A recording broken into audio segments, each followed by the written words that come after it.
Hello, my name is Grant Hatter, and today I'll be presenting on the social problem of water scarcity. The first article I chose is a study done by Matti Kumu named The World's Road to Water Scarcity, Shortage and Stress in the 20th Century and Pathways to Sustainability. Matti Kumu is an associate professor at Aalto University and part of the Water Development Research Group. The second article I chose is a study done by Devisha Sasadevan and Sunil D. Santha named The Social Construction of Water Scarcity, an exploratory study along Bharathapuza in Kerala from the Journal of Culture, Politics, and Innovation. Both authors are assistant professors at Tata Institute of Social Sciences. The two articles have different approaches to examining the social problem. Therefore, the authors have found their own problems. Kumu states that the problem is that the over-exploration of freshwater resources creates food insecurity and threatens the well-being of people in many parts of the world. He finds that the increasing population growth, the increasing water consumption, the global climate change, and the difficulty of sustainability using water will intensify the water shortage problem in the future. In the study done by Sasadevan and Santha, they find in their studies that water scarcity was a temporally bound and spatially differentiated phenomenon. They believe that the conventional perception about scarcity has gone through significant changes with the changing socio-political, local, economic, and global contexts. They find that discussions on water scarcity are concentrated on the problem of water unavailability to satisfy the needs of the ever-increasing population. The problem, they believe, is emphasized more on socially generated scarcity. Moving on to the grounds and claims of Kumu's article.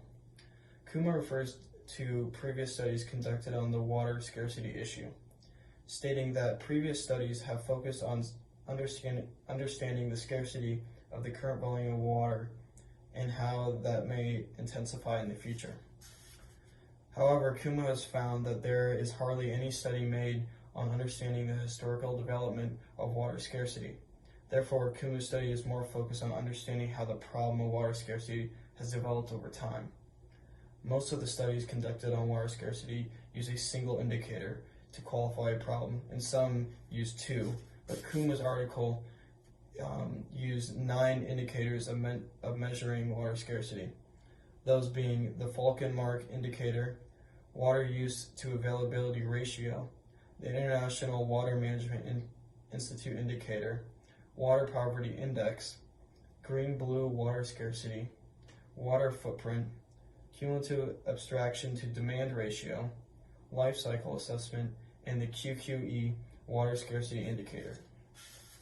Along with these indicators, Kumu tried to find the trajectories of past changes at the global scales in identifying the changing patterns, which he believes can be used as a base for determining future challenges. Though the identification of recurring patterns of change, Kumu believed that they can establish evidence on the key drivers that led to water scarcity, and this will help in understanding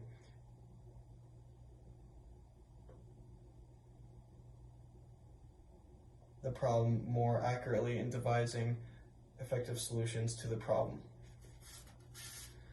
Moving on to the grounds and claims of Sasadevan and Santha's article.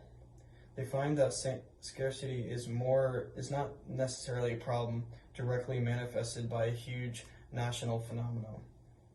Rather, the discussions of water scarcity are socially constructed in such a way that they share the beginning and end of the problem.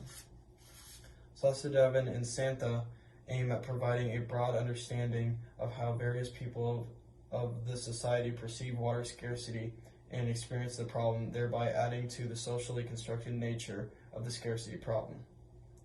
Their study focuses on 2 village councils in India located in the Palakkad district. This district experiences an average rainfall of 2,362 millimeters, which is significantly less than the average rainfall of 2,588 millimeters experienced at the state level.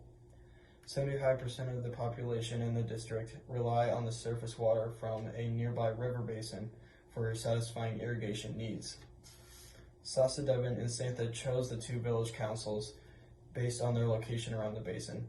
One council is located on the lower river basin and the other is located on the upper.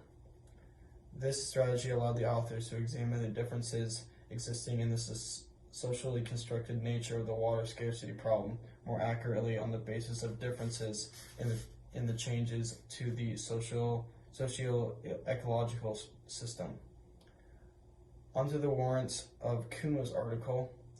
Kuma tried to explore first the evolution of water consumption globally over the whole 20th century. He used spatially explicit data released recently from the entire past century on irrigation and socio-economic development, and this allowed him to make an evaluation of the past trend of water consumption with greater accuracy.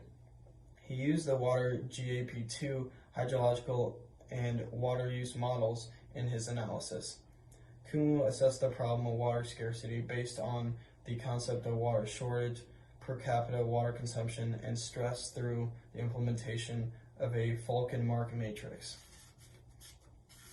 He provided a comprehensive report of the existing water scarcity indicators and presented the relevance of those indicators in the changing world. He also highlighted the major challenges encountered in the future research and recommended ways forward. Now onto the warrants of Sasa, Devon, and Santha's article. They adopted qualitative research to understand the significance of the socially constructed water scarcity problem. They conducted a new study based on the collection of an analysis of new data. The primary participants in the study were local users of the water of the river and the river basin, such as sand miners, potters, farmers, and laborers. Collection of the data was made mainly through interviews and observations. The data inquiry made involved households, farmlands, riverbanks, markets, motor pumps, irrigation systems, community halls, and dams. Each of these components were examined through the perspectives shared by the participants based on their specific goals. Sasa, Devon, and Santha had many great findings which added to the warrants of their study. Moving on to the relation between the two articles, Kuma's study is more of a broad perspective relating to environment science, while Sasa, Devon's, and Santha's articles specifically focus on a river basin and the councils around them. Both studies examine the water scarcity problem over a period of time, though. And lastly, onto the conclusions. Kuma believes that integrated approaches to the problem need to be implemented, and socio-economic factors would be helpful in driving the water scarcity problem needs. Sasa, Devon, and Santha believe that the water scarcity problem faced by the people in the river basin is not a problem of absolute scarcity, and that a socially constructed problem is when there are various social factors contributing to the problem.